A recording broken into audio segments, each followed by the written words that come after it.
तुम्ही कधी खानदेशी कढी फुनके खाल्ले आहेत का? नमस्कार मंडळी, स्वागत आहे टेस्ट सूत्रामध्ये. डाळीचे मऊ स्पंजी फुनके आणि वरून चवदार कढी. खानदेशातील ही पारंपरिक आणि खूपच टेस्टी रेसिपी आज आपण घरी अगदी सोप्या पद्धतीने बनवणार आहोत. एकदा खाल्ली की पुन्हा पुन्हा बनवावीशी वाटेल. तर चला सुरू करूया खानदेशी कढी फुनके. 4-5 तासापासून मी डाळ भिजायला ठेवलेली ती फुनक्यांची. ती आता निथळत ठेवलेली केव्हापासून. आता मी ती मिक्सरमध्ये बारीक करून घेते आणि त्यात डाळ वाटताना 4-5 हिरव्या मिरच्या, लसणाच्या पाकळ्या 10-15, थोडा आल्याचा तुकडा, कोथिंबीर आणि जिरं हे पण टाकून वाटून घेते. मिक्सरमध्ये डाळ वाटून ते पीठ तयार झालेलं आहे. त्या पिठात मी आता मीठ, हळद आणि हिंग घातला आहे. हिंग घालून चांगलं फेटून घेईल. ते हलकं होईपर्यंत फेटायचं आहे. ते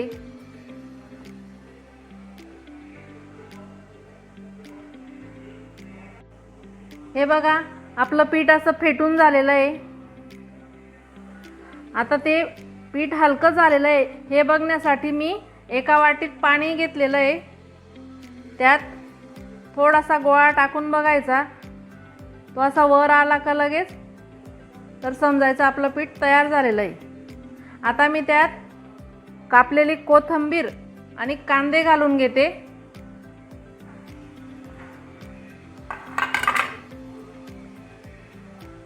आणि मिक्स करून घेते. गॅसवर मी एका कढईमध्ये पाणी ठेवलेलं आहे आणि त्यात गाळणी ठेवलेली स्टीलची. आता आपण त्यात फुनके वाफवायला ठेवून देऊ. मी आता छोटे छोटे गोळे घेऊन फुनके बनवून ठेवते.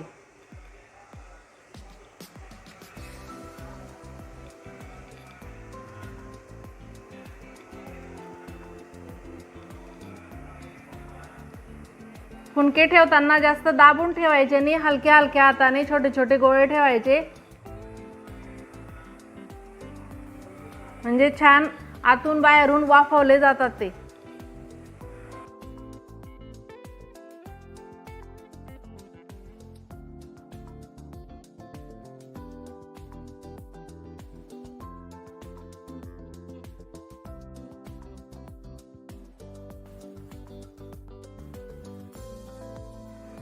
आता आपण एका ताटाने झाकून देऊ ते.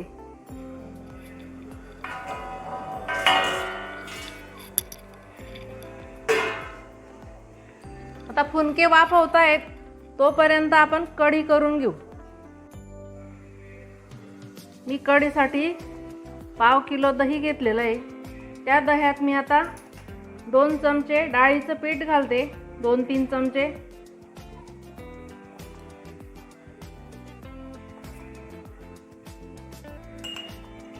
चवीनुसार मीठ घालते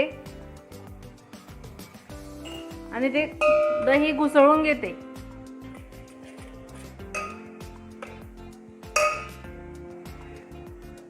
आपलं कढीसाठी ताक तयार झालेलं आहे. आता मी गॅसवर एक पॅन ठेवलेलं आहे. पॅनमध्ये तेल घातलेलं आहे. त्यात मी आता मोहरी, जिरे आणि हिंग घालते.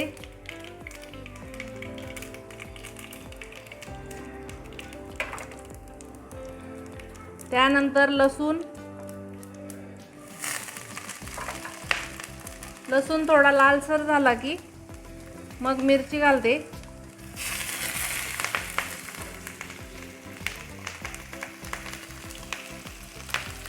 आणि कढीपत्ता घालते.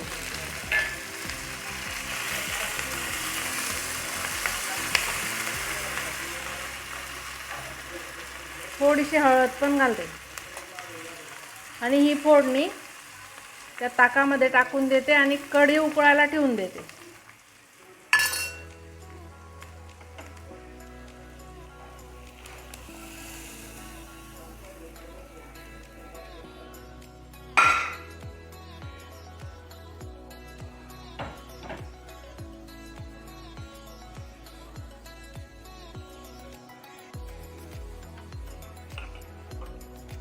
कढी उकळेपर्यंत चमच्याने हलवत राहायची, म्हणजे फुटत नाही, तिला पाणी सुटत नाही.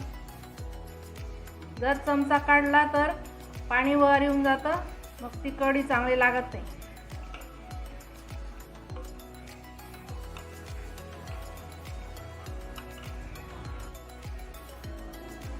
हे बघा, आपण तिकडे कढी करायला ठेवलेली आहे, इकडे फुनके ठेवले ते आता तयार झालेले आहेत.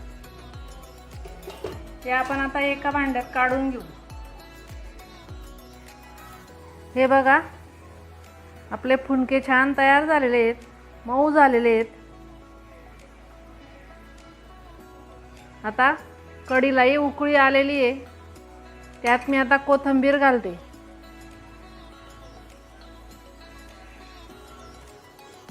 आणि वाढायला घेते.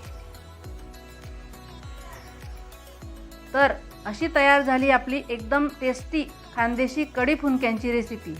तुम्ही पण ही रेसिपी नक्की ट्राय करा आणि कशी झाली ते कमेंटमध्ये नक्की सांगा. व्हिडिओ आवडला असेल तर लाईक करा, शेअर करा आणि अशाच भन्नाट रेसिपीजसाठी टेस्ट सूत्राला सबस्क्राईब करायला विसरू नका. पुन्हा भेटूया एका नवीन चविष्ट रेसिपीसोबत. धन्यवाद.